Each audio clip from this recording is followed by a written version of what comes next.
Hi and welcome back to ScottiesTech.Info. I'm Scotty with my co-host Cletus. And back in July of 2018, I made a video called 5G is just the tip of the iceberg. And in that video, I talked about some studies that have been done about the negative health effects of upcoming 5G systems, 5G wireless, including the fact that the sweat glands in your skin act as helical antennae for 5G millimeter wave frequencies. And I also talked about some other studies involving Wi-Fi, Bluetooth, 2G, 3G, 4G, and how all these microwave frequency radio waves are basically negatively impacting our health. They're having an effect on people, plants, insects, all kinds of stuff. To be perfectly blunt, I never really expected that video to be as popular as it was, for the simple reason that there are a lot of things going on in the world. Political divisions, social divisions, even divisions between men and women, for crying out loud. So it kind of seemed to me like not enough people would really care about the evils of 5G, and probably they would just continue to roll it out and that would be that. But I felt like, well, I should at least say something about it because it is something that concerns me. It's concerned me for a long time. As regular viewers know, I am not a fan of various wireless technologies because there are all these studies showing that it's probably not very good for us. And it's kind of like asbestos, you know.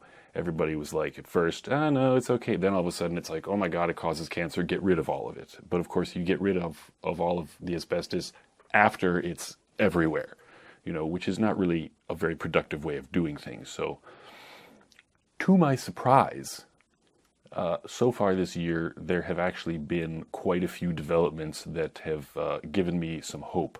So I want to talk about a few of the recent developments and also a particular petition that I found.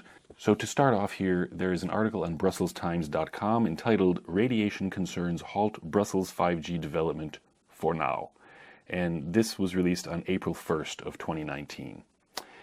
And the article says, plans for a pilot project to provide high-speed 5G wireless internet in Brussels have been halted due to fears for the health of citizens, according to reports. In July, the government concluded an agreement with 3 telecom operators to relax the strict radiation standards in Brussels. But according to the region, it is now impossible to estimate the radiation from the antennas required for the service. And Environment Minister Céline Frémaux says, quote, "I cannot welcome such technology if the radiation standards, which must protect the citizens, are not respected, 5G or not. The people of Brussels are not guinea pigs whose health I can sell at a profit. We cannot leave anything to doubt." You rock. It's worth keeping in mind here that different countries have different wireless standards, and by that I mean for the protection of people's health, power levels in the US, for example, are allowed to be 6 times higher than they are in Belgium. So Belgium's rules are already actually far more strict than in most other places. So I guess it's not terribly surprising that they have sort of put a moratorium on 5G deployment for the time being. But I read that article and I actually kind of fell off my chair because I never expected that sort of thing to happen. And it's very difficult for that sort of thing to happen for essentially a city or a region to decide, no, I don't want 5G, especially in the United States, as we'll see shortly. So that was the first article that gave me a little bit of hope. Now, then someone actually sent to me a particular petition, an online petition, which you can find at 5gspaceappeal.org. And it's just called International Appeal, Stop 5G on Earth and in Space. So this petition was initially released in September 2018, which was a few months after I released my 5G is the tip of the iceberg video, 2 months after, in fact. And so far, the petition, as of the end of April, it has more than 83,000 people have signed it. We need to get that number a little bit higher. As for the actual petition, you can go to 5gspaceappeal.org and read it. It's very long. It has like a boatload of hyperlinks in it. It has 123 references. It's kind of long and complicated, and of course, I don't sign anything without reading the whole thing. So of course, I spent like a long time reading the whole thing and clicking every single hyperlink and, you know, reading all the stuff on, say, the FCC's websites and the rules. And, I wanted to get an idea of, is this something I really want to sign? Is this something I really want to back up? And I concluded that yes, it is, because it's pretty darn well done. So I'm going to kind of give a quick summary of some of the important points. If you want to read the whole thing, obviously I'll put links to everything I'm talking about down in the description below the video. So they start the appeal with, to the UN, WHO, EU, Council of Europe, and governments of all nations. We, the undersigned, scientists, doctors, environmental organizations, and citizens from various countries, urgently call for a halt to the deployment of the 5G wireless network, including 5G from space satellites. 5G will massively increase exposure to radio frequency radiation on top of the 2G, 3G, and 4G networks for telecom already in place. RF radiation has been proven harmful for humans and the environment. The deployment of 5G constitutes an experiment on humanity and the environment that is defined as a crime under international law. And then they kind of go into it's an executive summary, blah, blah, blah, blah, blah. It starts to get interesting because they write that the planned density of radio frequency transmitters is impossible to envisage. In addition to millions of new 5G base stations on Earth and 20,000 new satellites in space, 200 billion transmitting objects, according to estimates, will be part of the Internet of Things by 2020, and eventually they expect a few years later to have over 1 trillion transmitting Internet of Things 5G gizmos around the world. So here we have the whole thing with 5G.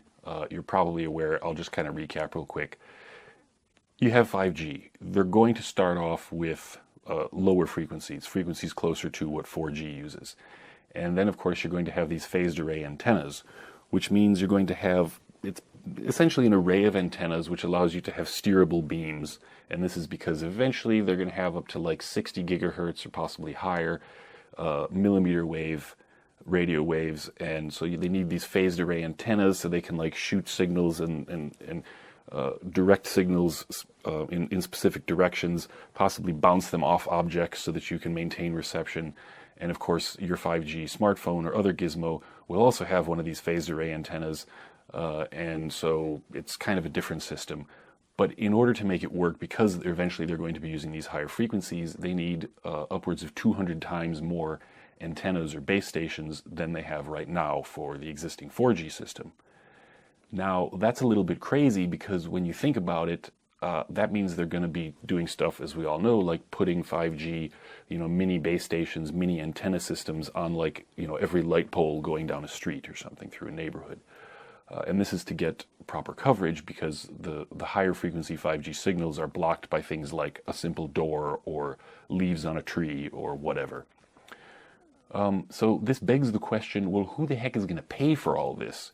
Because obviously there's a massive infrastructure right now with existing 3G and 4G systems, and suddenly they're going to replace all those antennas or even add 5G to the existing 4G, and then they're also going to increase the total number of antennas by 200. That's going to cost a lot of money and take a lot of time to deploy. I know it's already deployed in certain cities around the world, but yeah, the costs involved there are kind of insane.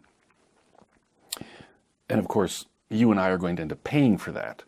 Well, why are we going to end up paying for that? We're going to end up paying for that because there are industry people who think that the future is the Internet of Things.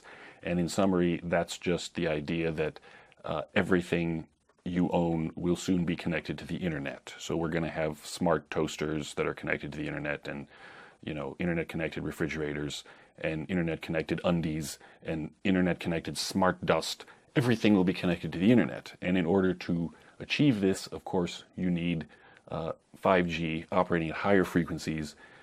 You get more bandwidth for more devices. You can support more devices. You get a faster speed, and you get lower latency, so less wait time for signals to go bounce back and forth, basically. The question then is, like, who actually wants this Internet of Things? I've talked to many people, and some people don't even know what the Internet of Things is, and at which point, of course, I explain.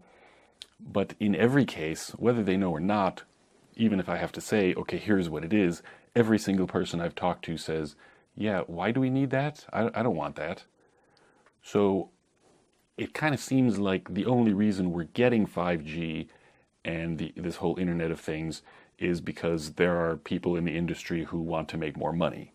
Of course, if you have massive arrays of 60 gigahertz millimeter wave antennae everywhere, well, then you can do all kinds of other fun things. I'll let you use your imagination for that one.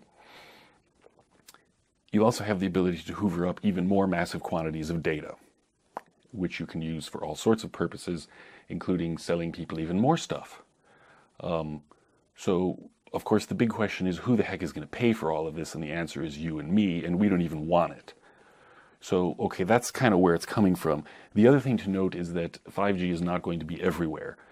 For example, in a rural area, the plan is if you're in a city, densely populated areas, you're going to have your major towers. They're going to have smaller 5G cells, so to speak, on light poles and that sort of thing. But the further and further away you get from civilization, i.e. a large city, then you might not have the actual full 5G system. They're going to be using things like 5GE, which is actually just a flavor of 4G, because in rural areas it's far less practical. And of course, because it's expensive, if you have a sparsely populated area, yeah, what are you going to put an antenna up for each individual house or something? It's not really practical. And that is actually partially where 5G satellite systems come into play, which we'll get into a little bit later. But those are actually slightly different than 5G towers in any case. So that's kind of good news, is that if you live in a rural area, you're not necessarily going to get 5G anytime soon.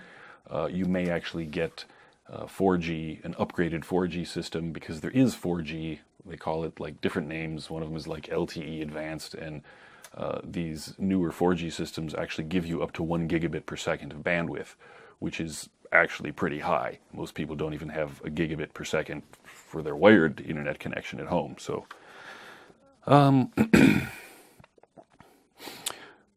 okay, so they carry on and they write, despite widespread denial, the evidence that radio frequency radiation is harmful to life is already overwhelming. Well over 10,000 peer-reviewed studies have been published. Actually, that is not quite correct, because there is it's some kind of university teaching hospital in Aachen, Germany, and they have a website called emf-portal.org, and this website, its primary purpose, I guess, is to have a catalog of all the various studies that have been published over the years on the negative effects on health due to different types of radio waves. And their database contains 28,205 papers. So, yeah, there's a lot of information out there. When somebody says, it's non-ionizing, there's no risk, yeah, there are minimum 10,000, actually more like 28,000 published papers saying that this stuff is probably not good for us. Anyway, they carry on, blah, blah, blah, blah, levels of RF radiation that are tens to hundreds of times greater than what exists today. That's what we're going to be getting with 5G. Okay, then they move on and they talk a little bit about 5G phones and 5G base stations. And they write that each 5G phone will contain dozens of tiny antennas, as I explained. The effective power of those beams, according to the FCC, can be as much as 20 watts, which is 10 times more powerful than the levels permitted for current phones. Now, I went on the FCC website and compared the 5G standard, because they have things separated into different frequency bands, and it's kind of a pain to actually figure out. And then they give you numbers in like minus 43 dBm, so you have to do some calculations and get a power comparison. So of course I did all that, and sure enough, for 5G, higher power levels are actually permitted. The thing with 5G phones, especially like a 5G portable gizmo, is that they're not going to be transmitting at 20 watts. That's utterly insane, because the lithium-ion or lithium polymer battery technology that's used in modern smartphones is not going to support a 20-watt transmit power. You're going to get no battery life. So in terms of 5G phones, yeah, it's going to be transmitting at the higher frequency, but those super high power levels, that's probably not really a concern as far as I know. 5G base stations, on the other hand, that's another story, because they write each 5G base station will contain hundreds or thousands of antennas aiming multiple laser-like beams simultaneously at all cell phones and user devices in its service area. This technology is called multiple input, multiple output, or MIMO. FCC rules permit the effective radiated power of a 5G base station's beams to be as much as 30,000 watts per 100 megahertz of spectrum. This is tens to hundreds of times more powerful than the levels permitted for current base stations. I did the calculations, and indeed for 5G base stations, according to my math, 5G base stations will allowed to be 19 times more powerful than existing 3G and 4G base stations. That's a little bit crazy, because that's crazy. That's a lot of power. So that's not very good. Then they move on to space-based 5G, and they say, okay, 5G from space will be from a combined 20,000 satellites in low and medium Earth orbit. And then they talk about the combined power output of these 20,000 satellites will eventually be 5 million watts, which of course sounds very scary. But they do note that the energy reaching the ground from satellites will be less than that from ground-based antennas.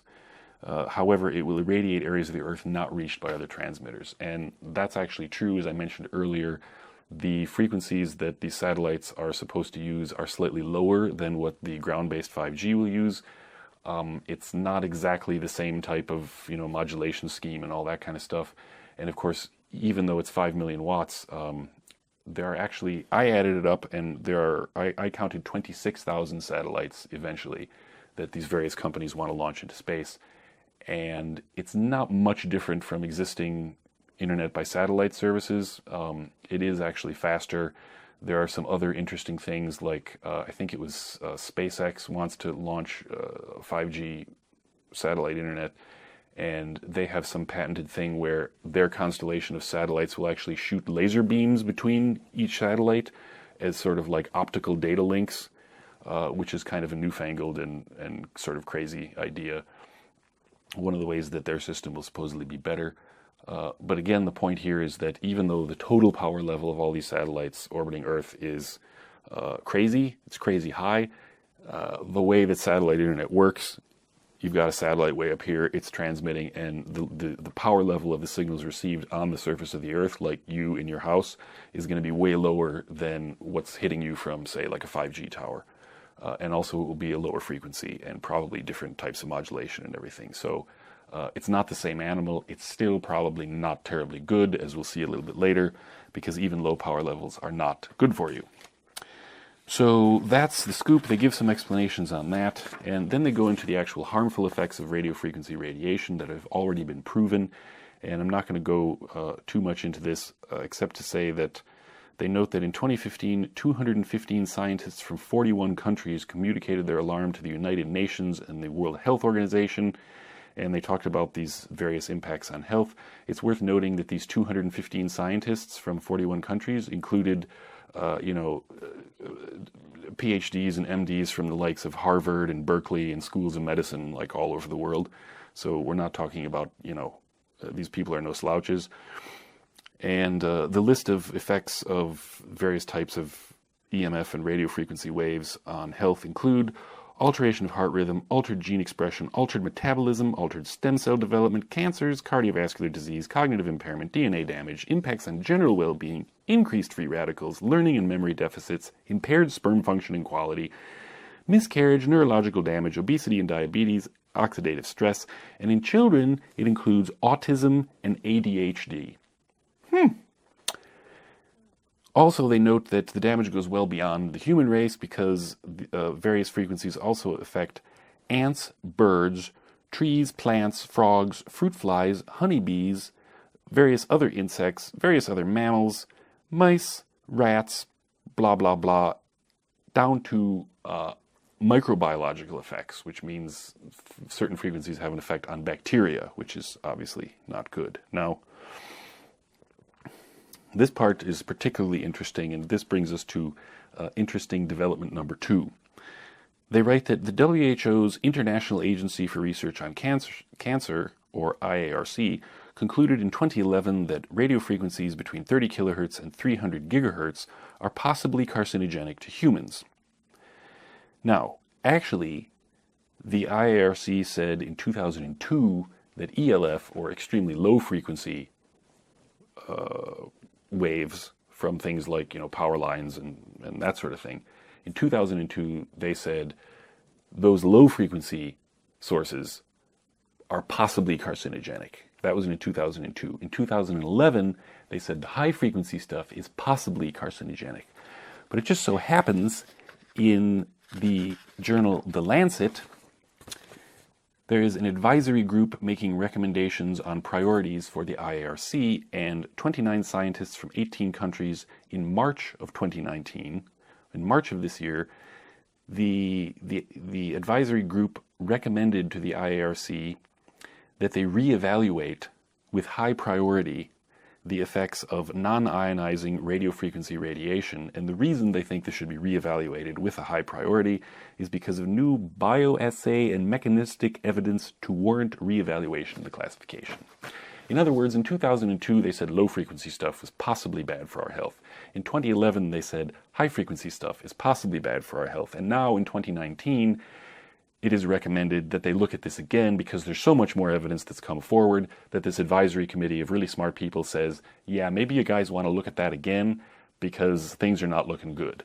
So in addition to Brussels stopping 5G for the time being, we also have the WHO/IARC being encouraged to reevaluate the negative effects of all this EMF. So that's good.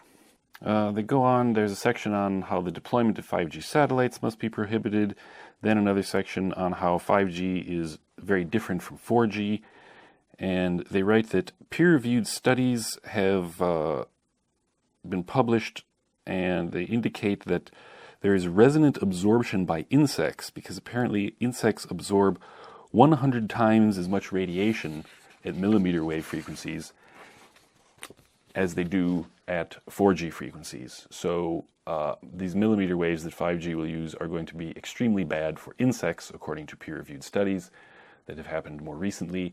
And that's obviously very bad because things like bees, yeah, like they pollinate things and we don't all want to starve because that would suck. So moving along, this section is also extremely interesting, and we come to the next exciting moment, the next fun development in the battle. There's a section entitled "Regulators Have Deliberately Excluded the Scientific Evidence of Harm." And they talk about how stakeholders thus far in the development of 5G have been industry and governments, while renowned international EMF scientists who've actually documented and studied all these biological effects on humans, animals, insects, plants, and so on, they're actually sounding the alarm bell. But the regulatory bodies and government and the industry pundits they're just sort of like conspiring together to push it on through, and they're ignoring all the evidence.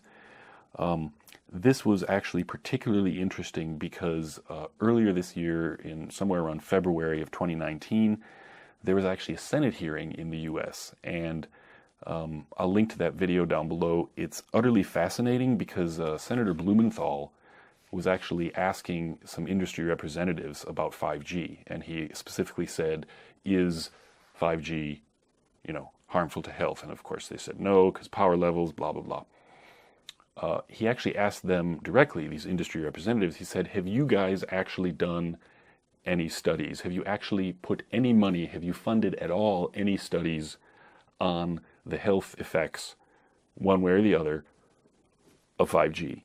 And they said, no, we have done no studies. We have spent $0 on studying whether or not 5G is actually safe for people, animals, or anything else. Then he also comments that he inquired of the FCC because, of course, the industry pundits said, hey, well, we're just going along with the FCC guidelines, and the FCC guidelines say we're okay. Except the FCC guidelines are allowing power levels that are 19 times higher than with 4G systems, which is totally crazy because the US limits for 4G are already 6 times higher than what's allowed in Belgium, as I mentioned earlier. So the FCC is not really actually regulating. They're just sort of allowing the industry to do what they want. The industry says, hey, FCC, we're following your lead, and the FCC is like, we don't know. So then Blumenthal actually asked the FCC directly and said, hey, can you actually send me any scientific studies, peer-reviewed, blah, blah, blah, that you have showing that 5G is actually safe? And the FCC apparently did not respond because they didn't do any. They don't have any. So That's pretty nutty, and it's especially nutty because in the U.S. there's actually another link in the text of this petition that says that national governments, especially in the U.S., are taking steps to ensure a barrier-free regulatory environment. They are prohibiting local authorities from enforcing governmental laws. And that's a hyperlink, and I clicked it, and it takes me to the FCC website. And indeed, if you read it, the FCC basically has rules that say that, yes, local or city or state governments, they can actually, we can have kind of like a hearing, and you can present your evidence that it's bad for health. But at the end of the day, you don't really have the right to stop it unless you can prove that it's bad for people's health, except it's kind of worded in such a way that it's basically like, well, but in any case, if we, the federal government, say that it's perfectly safe, then it doesn't really matter what you present to us, you're overruled. So, city and state governments in the U.S. apparently have actually no right, regardless of whatever evidence they produce or fancy scientists they bring in or whatever. It's like the FCC says, nope, we overrule you, we're in control here. But then when they're asked, well, hey, FCC, have you actually, you, the FDA, has anybody actually done any safety studies on this? The answer is no. And yet there are 28,000 studies showing that this stuff is actually bad for us, which is kind of crazy. Whatever, man. So finally they get on and they say new safety standards are needed and should be based on cumulative exposure and not only on power levels, but also on frequency, bandwidth, modulation, waveform, pulse width, and other properties that are biologically important. You think? And finally, on the end, they call upon the UN, the World Health Organization, the EU, Council of Europe, and governments of all nations to do various things, including to appoint immediately, without industry influence, international groups of independent, truly impartial EMF and health scientists with no conflicts of interest, for the purpose of establishing new international safety standards for RF radiation that are not based only on power levels, that consider cumulative exposure and that protect against all health and environmental effects, not just thermal effects, and not just effects on humans. Amen. And of course, at the end, you can read, the initial signatories to this thing. You've got like a PhD in anthropology and psychiatry. You've got a PhD and professor in electrical engineering. You've got a biologist who has a master's in environmental education. You've got a doctor and professor and also member of European Parliament. Another biologist. You have one lady here who's an MD, PhD, SM, HDR. I don't even know what all those letters mean. And also the former chief of research unit of epidemiology for cancer prevention at the International Agency for Research on Cancer. And finally, we have our good old buddy, Dr. Martin Pall, Professor Emeritus of Biochemistry and Basic Medical Services, who is one of my personal heroes because he's kind of leading the charge against all this, 5G and all this other nonsense. So I encourage you to go to 5gspaceappeal.org and read the petition if you'd like. Definitely sign it. If you know of other petitions, post them in the comments below. We definitely need to sort of keep the pressure on. You've got Belgium saying no, or Brussels rather saying no, we're not going to have 5G. You've got the IARC, international bodies going, hang on a minute, we need to look at this stuff again. You have Senate hearings where they're basically making the industry executives look like total morons. They're blatantly pointing out that like no safety studies have been done. And yet, when you and I go out there and say, hey, we don't really want 5G, you're told that you're wearing like a tinfoil hat. And it's like, hang on a minute, there are 28,000 studies showing that this stuff isn't safe. Now, keep in mind that those 28,000 studies are not only about 5G, because, many of them date back to like even the 70s. As all these different radio frequency technologies were released and frequencies got higher and higher, studies were always done, and they were essentially always ignored. Especially by government regulatory agencies and by the industry themselves, of course, because they wanted to simply sell more stuff. And the thing is, okay, so there are 28,000 studies. Let's just assume for a minute that 27,000 of those studies were done by total lunatics. 27,000 of those studies are done by crazy people. Okay, that still leaves 1,000 studies left that were not done by crazy people, and that point out things like, the helical sweat glands and the effects on insects and, brain cancer. And, there was a study that was done about brain cancer in rats from mobile phone use, and that's why the higher frequencies were set in 2011 as a possible carcinogen, except for glioma, tumors in the brain and spine. That was the IARC in 2011 said, yes, cell phones are a brain cancer risk. Oh, well, but more study is required. We're not really sure. It's possibly carcinogenic. And now in March of 2019, they're saying, actually, yeah, we need to look at that again because more evidence has come forward and it ain't good. So even if only 1,000 of these 28,000 studies are showing that this stuff is bad for us, when you ask somebody like the FCC or the industry people, all they can say is, oh, I don't know, ask that guy. And then that guy says, we don't have any studies showing it's safe. And then they start talking about power levels again. One quick thing about power levels is there have been several studies done showing that biological effects occur even at near zero power levels. They write that studies have shown that effects have been found at 0.02 picowatts per square centimeter or less. When you have radio frequency waves at 0.02 picowatts per square centimeter or less, this causes altered genetic structure in E. coli bacteria and in rats, altered EEGs in humans, growth stimulation in bean plants, and the stimulation of ovulation in chickens. Now, to put that in plain English, most worldwide standards for power levels, what is a safe power level, are measured in microwatts or millionths of a watt. Now what they're saying is that at 0.02 trillionths of a watt, negative effects have been found. So the industry is saying, yeah, but we're under FCC power levels, so yeah, we're fine, except the FCC actually jacked the power levels up for 5G, which that's crazy. And yet the research is actually showing that the existing safe power levels, before they jacked it up by a factor of 19 for 5G, those existing very low safe power levels are already, wait for it, tens of millions to 1 billion times higher than what is actually safe. That's it in plain English. So, yeah, it's totally nuts. And usually when this kind of thing happens, people say, oh, but you're like anti-technology. Like, look, I'm a techie. I'm not anti-technology.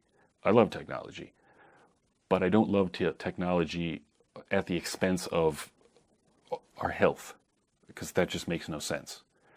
And yes, further research is needed. So yeah, we need more Senate hearings. We need more people signing petitions. We need more contacting of representatives. And now that there's momentum, keep pushing. Because ultimately, what's needed is enough actual independent research to really actually study this stuff internationally. No government involvement, no industry involvement especially, just independent, scientific, collective research to look at all this stuff and come up with international, global standards so that we know what is safe and what is not. And that doesn't mean that we have to get rid of everything. It means that we have to, you can still have 5G, but the thing is, it's like asbestos. Why would you deploy 5G and then like years later go, oh, geez, everybody's dying of cancer, and like, you know what, we just found it's the 5G. Now that we've deployed 200 times more antennas and made you pay for all this crap, yeah, we're going to tear it down and put up the 6G system, which will actually do some research and prove that it's safe, and yeah, you can pay for that too. Why not just say, look, nobody actually needs 5G right now. Nobody actually needs the Internet of Things right now.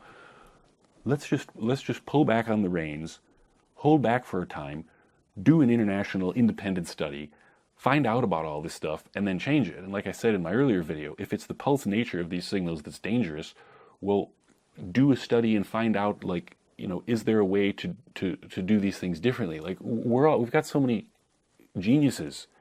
It's you don't have to take everything and like flush it down the toilet. It's not like a black and white situation. It's not like either you have your wireless stuff or you just go back to the Stone Age. Like, no, it's you do the research and you find out how to do these things more safely. You actually pay attention to the between 10 and 28,000 studies that have been done. And you say, okay, let's take this seriously, let's look at it, and let's develop wireless technologies that actually are safe. And there is a way to do it. I'm convinced of that. We just need to know how. But we can't know how unless we get everybody on the same page and everyone concerned about these things before it's too late. Because as I also mentioned, people say, yeah, but we had Wi-Fi since like 2001 and like nobody's dying of cancer. Yeah, but as I said before, the children right now, Wi-Fi didn't become widespread till like 2008, 2009. So it's the children right now who are maybe 8, 9, 10 years old. They're the ones who maybe 10 years down the road are going to be hit really hard with, health problems, cancers, God knows what. Why wait until that happens when there's plenty of evidence and plenty of smart people saying, no, we really need to stop and take a look at this. So, yeah, I really think we should keep pushing. As I said, like, I never expected this kind of thing to happen, and now all of a sudden it's like, we have a chance to actually change things for the better, and it is something that I feel very strongly about. I read the studies. It's just like 1 + 1 = 2. Why would you do this and risk everyone's health? It's worth actually being sure. And based on all these studies that have been done, it's not safe, and we should just make it safe. And I think we can. So, spread the word. For more techie tips, see ScottiesTech.Info. Thanks for watching. See you next time.